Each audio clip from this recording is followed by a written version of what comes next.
Item número SCP-10049. Classe de objeto: seguro. Procedimentos especiais de contenção. Sempre há 7 agentes disfarçados de funcionários, e se eles verem um indivíduo chegando perto de uma porta para a SCP-10049, os agentes devem dizer que aquilo é uma atração em construção. Para invasores, tem uma câmera para cada porta para a SCP-10049, e se um indivíduo invadir, deve ser mandado agentes para não deixá-lo entrar em uma porta para a SCP-10049. Atualização temporária dos procedimentos de contenção. Ver Adendo 3. Depois do incidente, o Comitê de Contenção não permite nem mesmo funcionários da Legolândia poderem entrar em SCP-10049. Descrição: SCP-10049 são 10 corredores acessados por portas. SCP-10049 tem sempre 5 metros de altura, enquanto de largura, dependendo do corredor, pode haver 10 metros de largura a 5. O efeito anômalo de SCP-10049 é quando há um indivíduo dentro. Depois de o indivíduo entrar e fechar, 2 minutos depois as luzes irão se apagar e 1 minuto depois, a luz voltará, porém o indivíduo que estava lá dentro some. Adendo 10.049. 1. Essa pessoa não foi bem a pessoa que descobriu SCP-10049, mas foi por causa dela que a Fundação teve conhecimento sobre SCP-10049.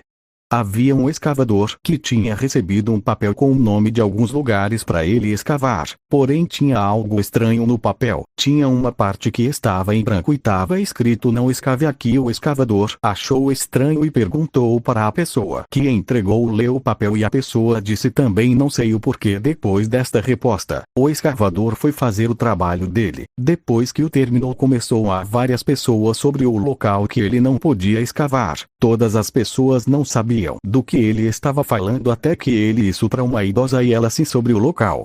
A idosa começou a falar sobre uma história de quanto ela trabalhava na Legolândia. Um dia ela tinha ido a SCP-10049 com mais 2 outros funcionários. 2 minutos depois que tinha entrado, as luzes se apagaram sozinhas. Porém, por sorte dela, ela tinha esquecido uma coisa importante. Então ela saiu de SCP-10049 e quando voltou, os outros 2 funcionários haviam sumido e ela ouviu uma voz dizendo: "Ei, querida, não deixe a porta aberta. O frio está escapando". Depois disto ela se demitiu. O escavador, depois que ouviu a história, postou sobre isso na internet.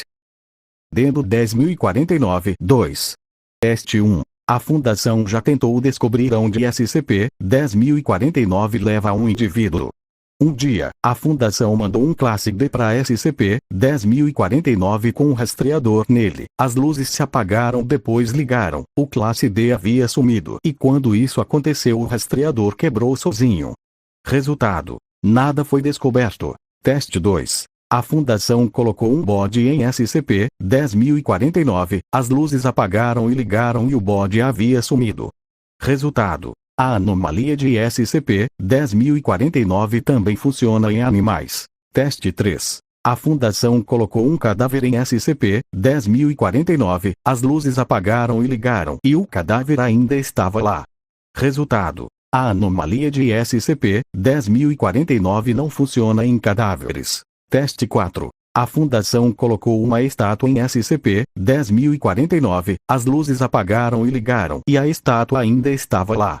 Resultado: a anomalia de SCP-10049 não funciona em estátuas. Conclusão: parece que a anomalia de SCP-10049 só funciona em seres vivos. Adendo 10.049. 3. 9/1/2000. Um dia, 5 funcionários da Legolândia entrou em SCP-10049. Um deles tinha esquecido de seu celular, então foi o pegá-lo. Os 4 outros funcionários não sabiam da anomalia de SCP-10049 de algum jeito. As luzes se apagaram, depois ligaram e todos os outros 4 funcionários haviam sumido. Porém, notado o sumido deles depois de 2 horas, porque o funcionário que tinha saído recebeu um trabalho para ele fazer. Então ele só descobriu o sumido dos outros quando ele entrou em SCP-10049 e não achou os outros funcionários. Adendo 10.049. 4. Entrevistado. Funcionário sobrevivente do incidente. Entrevistador. Doutor. Doutor. Você sabia da anomalia de SCP-10.049? Funcionário. Sim, doutor. Então por que não disse aos outros sobre a anomalia? Funcionário. Achava que eles sabiam sobre. Doutor. Ok. Depois foi aplicado no funcionário. Amnéticos de classe C.